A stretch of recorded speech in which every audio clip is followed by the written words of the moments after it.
Weigh-in kanina pagising ko, 77.5.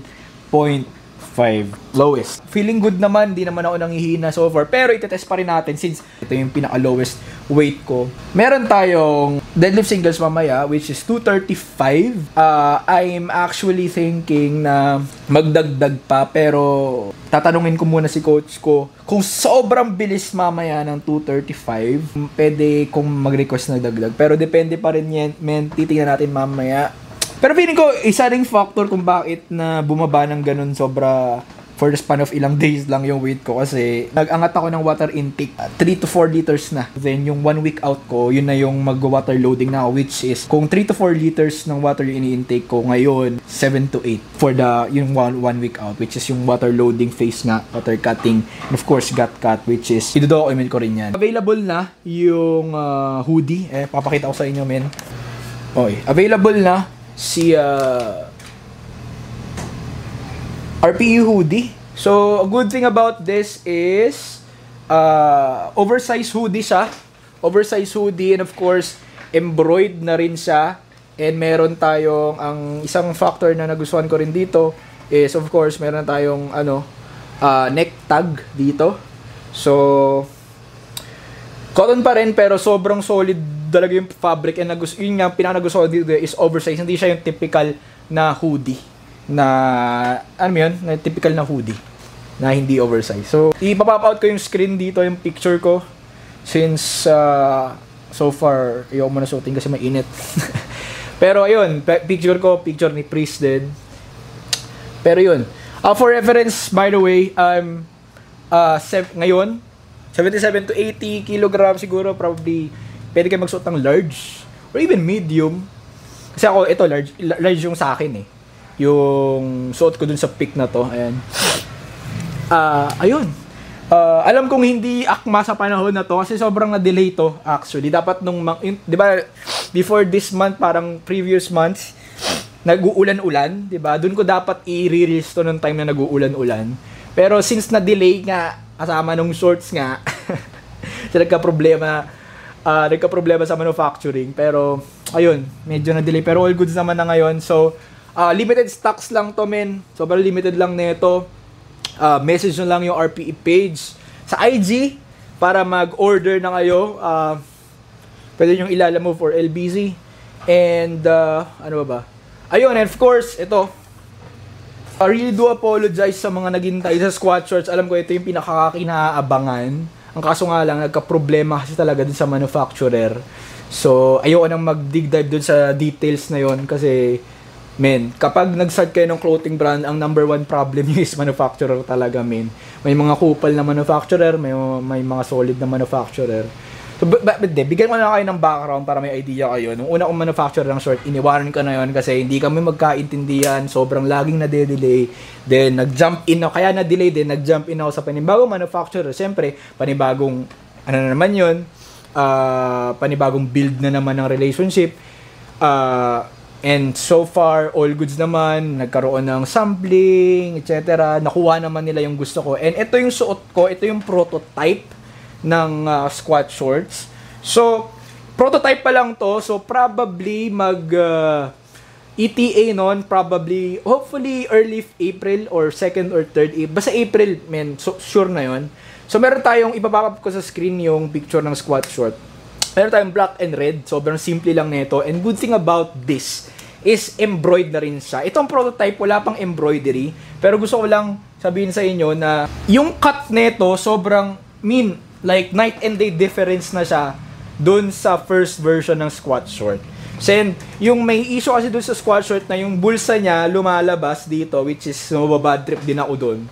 So, resolve na yon. So, kita nyo yan, hindi na lalabas. Sobrang seamless na ng ano niyan, ng bulsa niyan. Then, of course, kuwang-kuwa na. Basta, all good. By the way, I'm wearing large. I'm wearing XL. Iba yung sizing nito. I'm wearing XL. Actually, halos same lang sizing nung before. Pero, in terms of yung pagkalinis ng pagtahi, pagka-cut is sobrang seamless. And, ang nagustuhan ko dito is yung garter niya, mas makapal na siya. So, just to set your proper expectation na hindi to yung katulad ng mga, like, yung garter reliant. So, hindi siya ganun ka garter reliant. So, makapal yung garter niya, pero magre-rely din talaga kayo dun sa, sa mismong tali niya. Pero so far, all goods. And pag dumating na, papakita ko ulit sa inyo yung final product. Ito kasi prototype lang to. Which is sobrang solid na nito, sobrang, no bias kasi talagang ako kasi meticuloso talaga ako sa mga shorts. Since tailor-made to para sa ating mga powerlifter. Sobrang tutuwa ako dito. And of course, sa manufacturer na yun na mas malupit na at nagkakaintindihan na kami. So, ayun, still pre-orders. Really apologize sa mga naghintay kasi sinabi ko 3rd, 4th week ng March, pero again, pumalpak na naman tayo. Ang pumasok lang si hoodie, which is na-delay pa rin naman. Pero, ayun, hopefully, April matapos na to. Yung squat shorts, sobrang solid. Limited lang din to, pre-order na sa mga lahat ng mga nag-pre-order and nagbayad na. Really do apologize sa delay, pero yun lang. Siguro para maiwasan tong mga delays in the future, hahabaan ko yung pre-order time para hindi mag-expect ng ganun kabilis. Pero yun, squat short solid, sobrang solid na ito. Yun lang. And dahil sa mamaya meron tayong deadlift session, may pupunta ding athlete ko. Then let's go.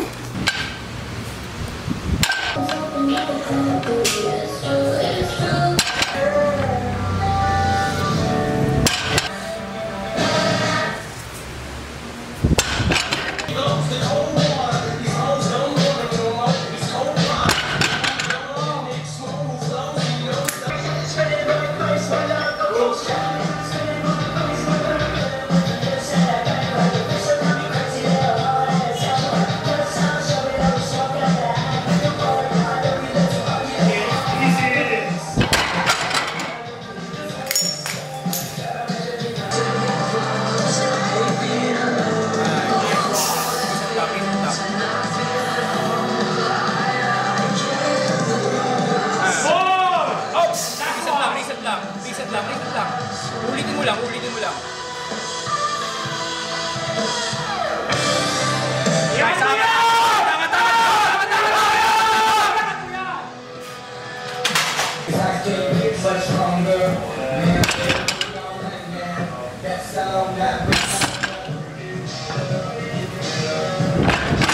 Ay, buwa.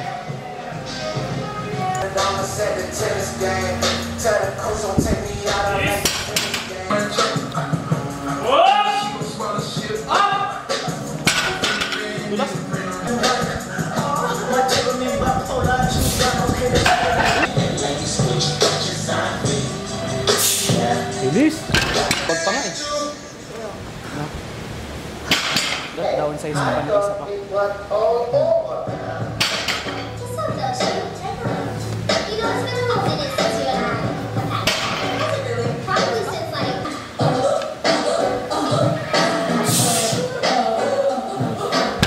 Walang record. 2:45 hapon. It did very good, man. Pero medyo may mali ako doon, which is hindi ko siya na-hold ng ilang seconds. Actually, medyo dinala ako eh. Kapag pansin nyo, nung pagka-lockout ko, gumanon ako. So, binaba ako na. So, hindi siya ganun ka-convincing kasi hindi ko siya na-hold. Pero, men, sobrang, yun yung pinakamabilis sa 2:45 sa tanang buhay ko, men. So, based sa, if you calculate it using RPE chart, possible PR ko within the range of 260 to 270 realistically, pero di pa natin alam. Moving forward, ayun, sobrang solid nung 245 ko kahapon, men. Dang, bilis. Then ayun, meron tayong bench today. Kasi wala na naman tayong kasamang mag-bench, so tayo na naman mag-isa. Ipopost ko na lang siya, gagawin ko na lang post bench. 112.5 PR to actually. Lowest weigh-in ko 77 flat. So I'm actually thinking na mag-refeed ulit ngayon. Pero hindi naman ako nanghihina actually. Sobrang nakatulong yung refeed ko nung nakaraan. Nung time na inap ko yung water intake ko within the range of 3 to 4 liters. Dun bumulusok yung pagbaba ng timbang ko. Malamang nawawash out lang yung water weight ko sa katawan. Magandang pangitain to kasi imagine mo kapag nag 7 to 8 liters of water pa ako ng 2 days yung sa magiging water loading ko.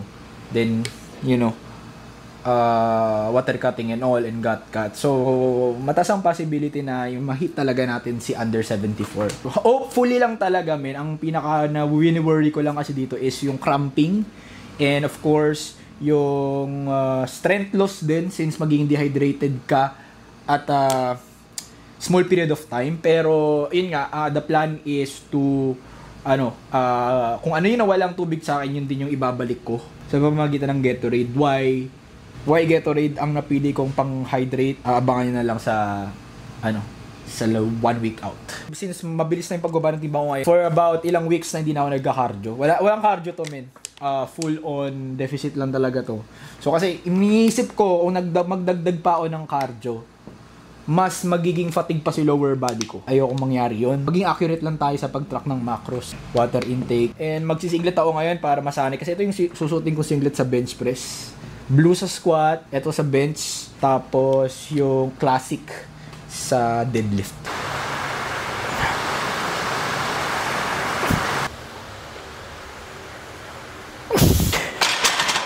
Awkward.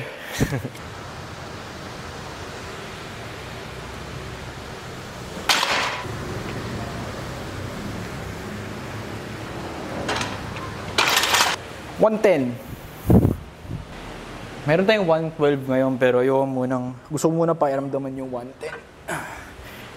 To build confidence sa specific number. Kasi mental game to. Kadalasan naman, ganyan, nakakita ka ng blue. Or bago sa paningin mo or whatnot. Minsan magkakaroon kami ng mental barrier. Kahit anong lift yun eh. You know, minsan kaya mo naman talaga. Mababa lang talaga yung confidence level mo kasi nga hindi mo siya na-hit ng madalas. So, yung mag-jump ng 7.5. So, 110 lang muna tayo, men. Ilang umulan ah. For ilang weeks na sobrang init, no? So, sakto lang din pala yung release ko ng sakto din pala ng release ng RPE hoodie. So, check out na kayo.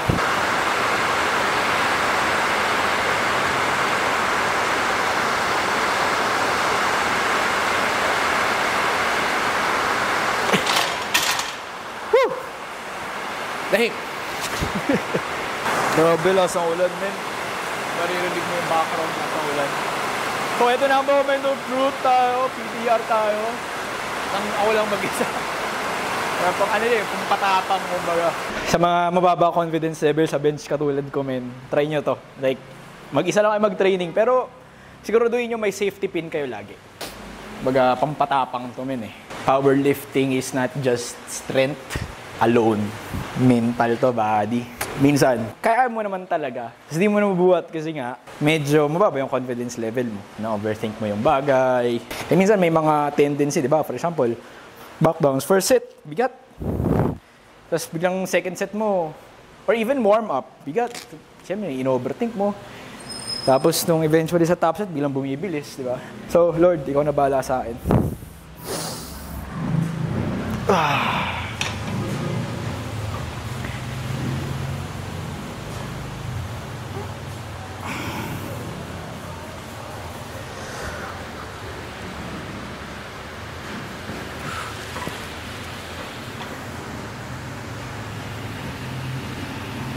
Puta! Let's go! Come on! Para sa akin, mas magaan yun kesa dun sa 110. Galaya. Ewan ko na post ko, pero meron ako isang binago, men. Kasi diba usually, ang tagal ko mag-set up dito. Mas binilisan ko siya, so less overthink tayo. So, ayun. It works and the good thing about that is at a lower body weight. Kanina pagising ko, nagtimbang ako. 77 flat. Di pa ako tumatain nun ah. Umihi lang. So malamang under 77 na ako. Sobrang solid talaga, min. At saka, walang nag-trigger ng cramping sa back ko. So, goods. So, magandang pangitain to. At least nahawakan natin yung 112. So, let's see kung anong mangyayari sa meet. I don't know kung may last push pa by next week. Pero yung takbo na yun parang nasa 7 to 8 na rin yun, malamang. Pero tingnan natin sa video kung gaano kabilis. So yun, hindi hamak na mas mabilis nga siya kaysa sa 110. Pero ang mali ko lang, may mali din ako kasi nga, hindi ko masyadong na-post. Pero wala wala tayong nagko-command. Hopefully, madala ko yun sa meet na mas matagal yung post since siyempre, expect mo naman na come to meet na may tendency, matagal talaga yung press command. Pero it is what it is, PR to. And also, mababang RPE. Siguro, today, kaya ko mag 115 to 117. Pero, let's see.